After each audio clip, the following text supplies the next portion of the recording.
Hello, my name is Paul King from Cosmic Dolphins. Cosmic Dolphins is a UK marketing agency based in Bristol in the UK and Denver in the USA. We specialise in reputation marketing and local search. I've put this presentation together because I still hear of businesses who are spending money with marketing companies to help with local search. But to be honest, I think there are things they could be doing themselves which doesn't actually involve any spend, just the effort. So in this presentation today, I'm going to give you a brief overview of search, the strategy I'm recommending, and the fundamentals you should be implementing. Now, before I go on to the next slide, I don't want you to take one look at the slide and go running for cover. I know it can be scary, but this is all about SEO. Yes, you listen to marketing companies and you're still really not quite sure what to do. However, as I've said, in this presentation, I'm going to give you 3 fundamentals that you can implement yourself. So I'm going to start with why you should use search engines at all. Despite the number of years the internet has been around and all these new types of marketing coming to the fore, still well over half of searches for local businesses are made via the search engines. This is more than double people looking in directories. And things like social networks, review sites and local magazines, they just don't get the attention. So which search engine should we actually go for? Well, Google may not have the 90% popularity it used to have, but it's still by far the most popular search engine, with approximately 4 in 5 searches being carried out on Google. So what does a Google page look like and what are the components? Well, we've got Google AdWords at the top.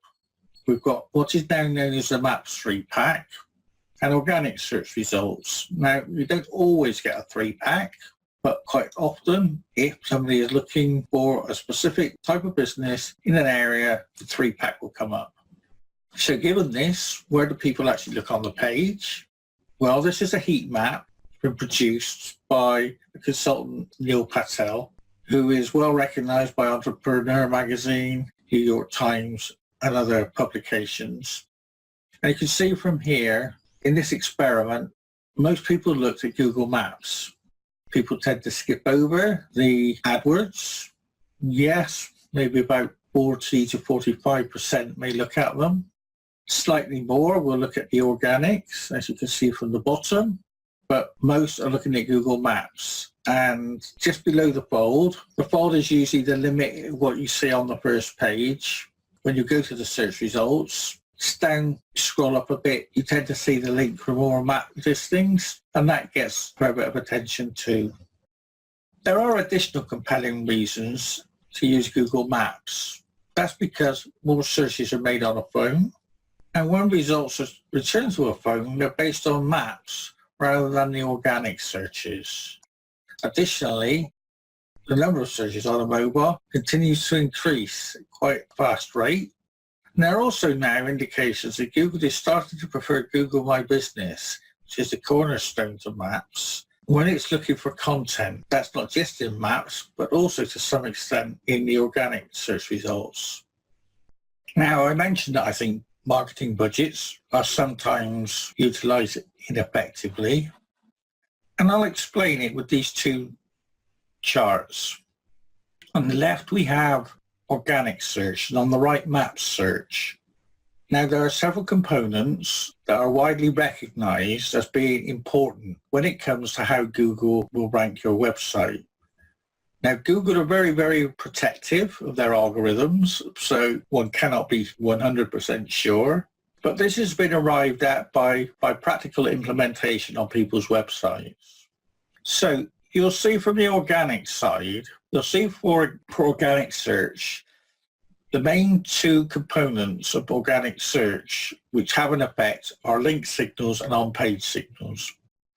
Now, link signals are the things that an SEO expert will normally be generating for you. They charge several hundreds of pounds or dollars per month, and it's predominantly about getting these link signals. On-page signals are the way your website is structured. So in general, that'll be your webmaster, whoever creates your website. They will have set your website up for search engine optimization. So when they tell you your website is search engine optimized, they're only actually talking about that component. There are several other things to take into consideration. Now, Google Maps is based on predominantly Google My Business. Google My Business has evolved over the years. We've had Google Plus, we've had Google Maps, and other Google products. But these days, Google My Business is the cornerstone of Google local search. Link signals are also important, but you'll see also that review signals are also important. So what I'm going to do is I'm going to look at 3 strategies. I'm not actually going to look at link signals, but I'll tell you why when I get there. And I'll look at the 3 main components that you should concentrate on in order to rank better in Google Maps. And to be honest, so few businesses are doing it in some niches and some places that it won't take you long to start dominating your competition. Before I move on, I will just go over the other elements that are shown on these charts. Citation signals are basically directories and other links back to your website. Behavioral signals are what people do when they visit your site. To clear that they stay long, and a tip there would be to use video. People like videos, keeps them on your site longer. Personalization is based somewhat on what Google has seen you do previously in your searches, but it's also about where you are, your location. If you're doing local search, Google wants to give you results that are local to you. Finally, with social signals, this is a notice Google takes of your social marketing efforts. Not a lot, because Google is more interested in its own products, more interested in your website. And social is mainly about Google's competitors. As Google no longer has a social product, it's concentrating on Google My Business. So I'm going to start the fundamentals with reputation. Now, we all know that online reputation is important, but how important? It could be seen that around 9 out of 10 people read reviews online and trust them as much as personal recommendation. And a large number are heavily influenced by the reviews they read. I've also included stats broken down by age group, which shows that it's the younger generation that are taking more notice of reviews. But I suppose in many ways that's understandable because they've grown up with the internet as opposed to the older generation, some of whom still struggle with it. Ongoing, of course, it's likely that these percentages may well increase. However, it's not just during search that reputation is important. The group of marketing companies I'm associated with commissioned their own survey on what people did once after they were referred a business by a friend or family member. Predominantly, they go online to search for information. What exactly do they look for? Yes, some will go straight to look for the information. Others may look at social media, but the majority look for online reviews and rating. In fact, it doesn't really matter where people are introduced to your business, whether it's offline, through magazine ads, TV even, direct mail, or the various online channels. They will research your reputation. And when I say online reputation, I don't mean reviews and testimonials you have on your own website. Consumers know that you are only going to place what you want to put there, which is why online reputation on third-party sites is most important. It gives people the trust and social proof they're looking for, which is why we came up with this slide. To be honest, with online reputation being such an important factor, you are probably better off putting your money into that than trying to attract people with other forms of marketing. You might also say the same if you haven't really got any reputation online. You can see from here, around 57% of consumers will only use a business if it has 4 or more stars. And people are expecting around 10 online reviews in general, and also those reviews to be current, not reviews that are months or years old. So as far as the reputation strategy goes, you should be consistently requesting feedback and reviews to get the edge over your competitors, and also respond to all reviews.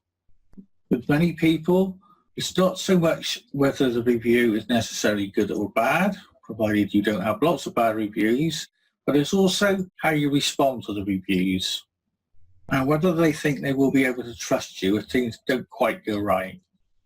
Okay, so that's reputation. Let's move on to Google My Business.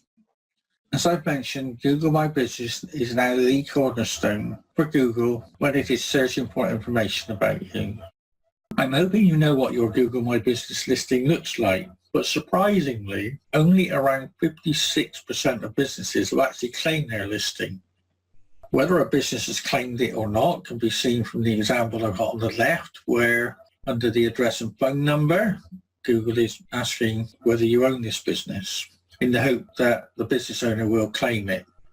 So you can see the default that Google will put. It will put a street view of where your business is rather than your business. Well, not a lot of information. So the basics on creating the listing. Google has just over 2,000 categories of business to choose from. I've seen some funny selections by businesses, so make sure you have the right one. Put a long, unique description in to tell people about your business, and include links. You can put links to your social media, but whatever you do, have a link to your website, and have a YouTube channel. YouTube is owned by Google, and Google loves people who love its products. A note about the phone number: use a local phone number. People will use mobile numbers or even numbers which provide a local rate when dialed. But the thing is, Google will look at the code on your number and correlate that with the area you're in. So using a local phone number is always preferable. And if you have opening times that you want to add those. As for content in general, put up a high-resolution profile image and cover picture. If you're working from home, for example, you don't want to show your house. And also, business pictures with people in are far preferable. Upload as many photos as possible, upload videos. And these days, you can also make posts to Google to tell people about special offers, special events. So it's sort of like social media in many ways, what you're putting up, but it's not, if you get what I mean. There is a chance that the posts and things you make will start to come up in the search engines, in news and things like that. So it's more geared to search than it is to a social media site. So that's Google My Business. The last fundamental I want to cover is citations. So what exactly is a citation? Well, a citation is a reference to a published or unpublished source. And in this case, the source is your business. It consists of your name, address and phone number and website address. And typically, you will put this on Google My Business, obviously, review sites, directories and other places whenever possible.